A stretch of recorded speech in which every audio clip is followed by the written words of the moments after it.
James the intern. James the intern. James the intern. Hey guys, it's me, James the intern, and I am here with the Elizabeth Wardland, no hyphen, of Memphis and like a million other shows. How you doing today? I'm great. I'm in between shows. She has a 2-show day. Thank you so much for taking some of that time out in between shows to sit down. I'm happy to. I just learned about Broadway Spotted, and I think it just sounds great. I can't wait to check it out. BroadwaySpotted.com. T-shirt and everything. But I am not Broadway Spotted. So, how are you? I'm good.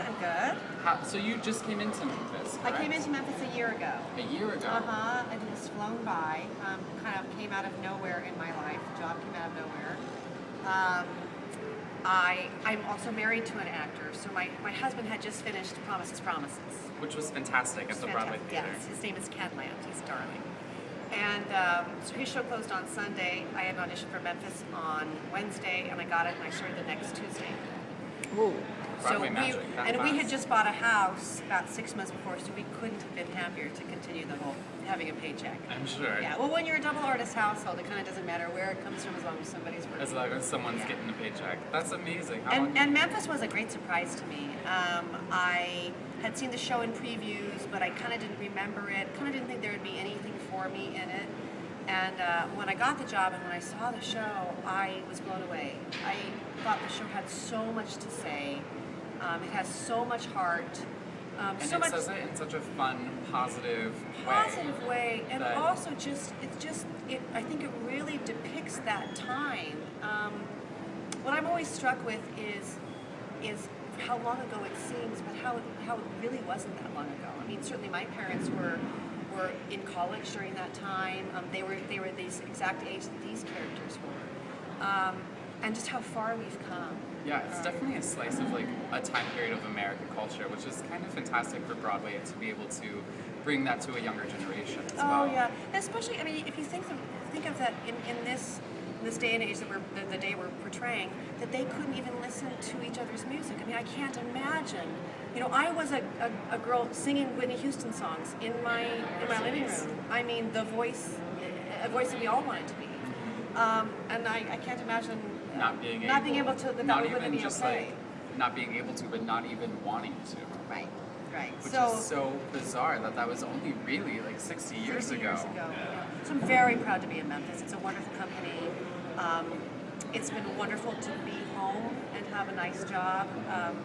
I have like a lot of people who are long lives in the business. I've spent a lot of time out of town.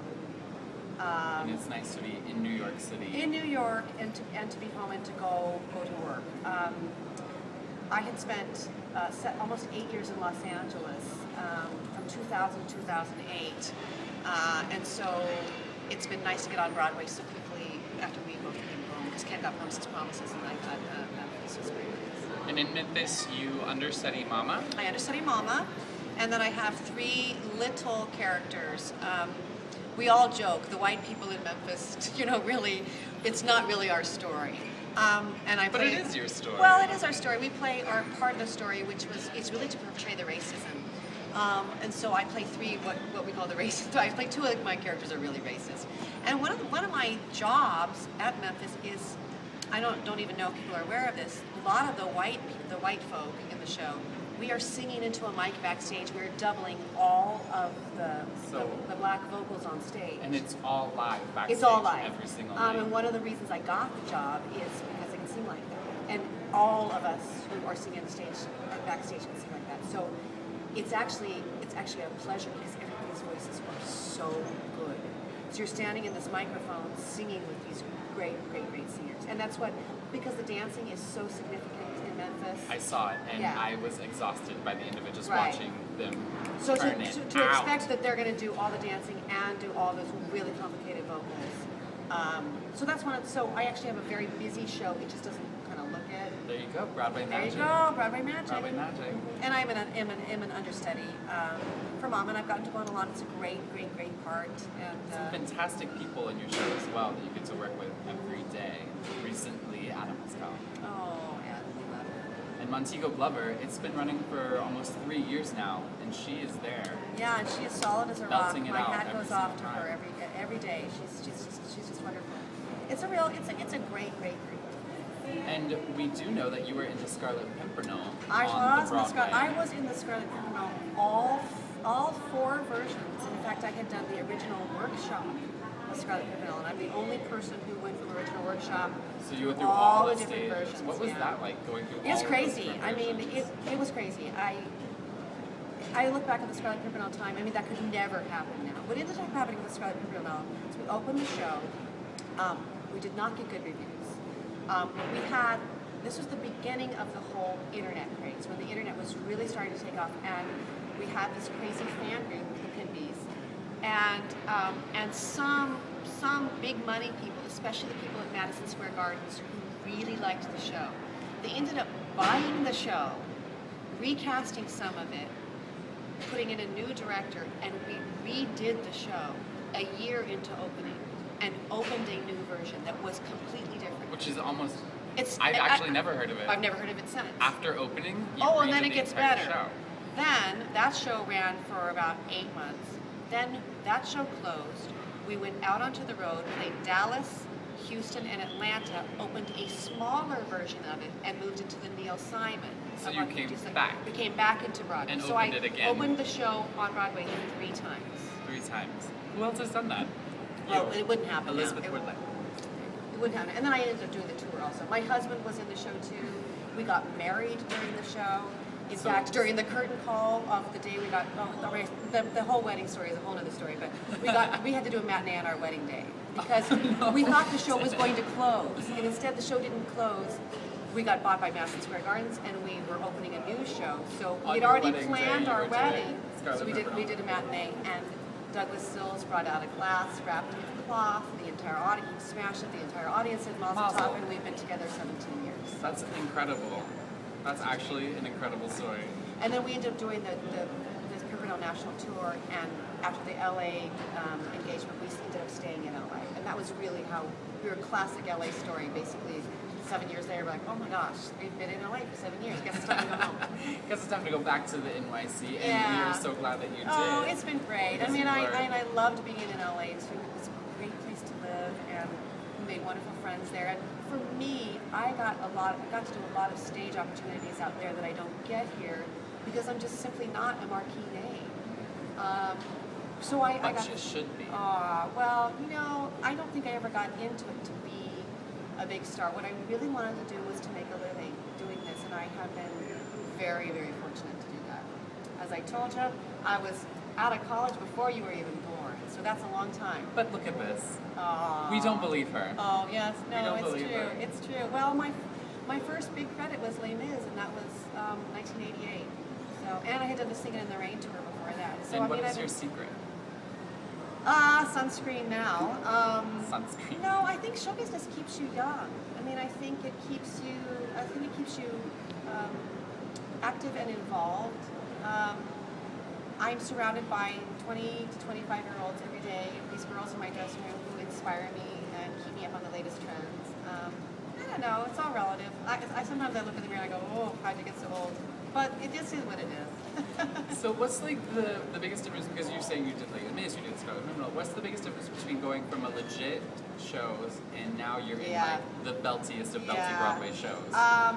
Well, I'm very, very, very fortunate that I can sing a lot of different styles, which is, I think, is one of the reasons my career has been long-lived. Is that something that you developed, or is You it know something what? that just naturally came to I you? like everybody. Certainly when I was in college and graduate school, there was not really a musical theater degree yet. It was still pretty separate between the music world and the theater world. And there were a few of us that were starting to cross over, and those degrees were starting, like at Carnegie Mellon, Cincinnati Conservatory. I went to a very small liberal arts college called University of the Pacific. I was an oboe player. That was one of the reasons I went to college, was to play the oboe. I didn't know if I was going to play the oboe. I still kind of secretly wanted to be an actor, but didn't know if I really could do it. Well, you proved yourself wrong. But my degrees are in drama, not in music. But because I grew up singing so many different styles, and I was never really a soprano. So, I mean, I could sing soprano, but when I moved to New York, there were so many girls who were better sopranos than me. I kind of figured maybe the pop belty. I was in the era of Les Mis. That was the big show when I first moved to New York. And so you really had to have a legit song that could sound that could also sing pop. And because I had sung pop songs my whole life, I learned how to do that. And now, I did Passion on Broadway, which was very legit. We love the Sondheim at Broadway's Broadway. I did City of Angels on Broadway, which was big band and torchy songs, late 1940s. Scarlet Pimpernel was very legit. And now Memphis is basically 1950s rock and roll. So, I love music and I love to sing, and I will continue learning how to sing all the new styles. Something that she told us off camera was that she actually got to sing with Michael Crawford, the original Phantom. Yes, I did. One of my favorite jobs ever was a job called The Music of Andrew Lloyd Webber.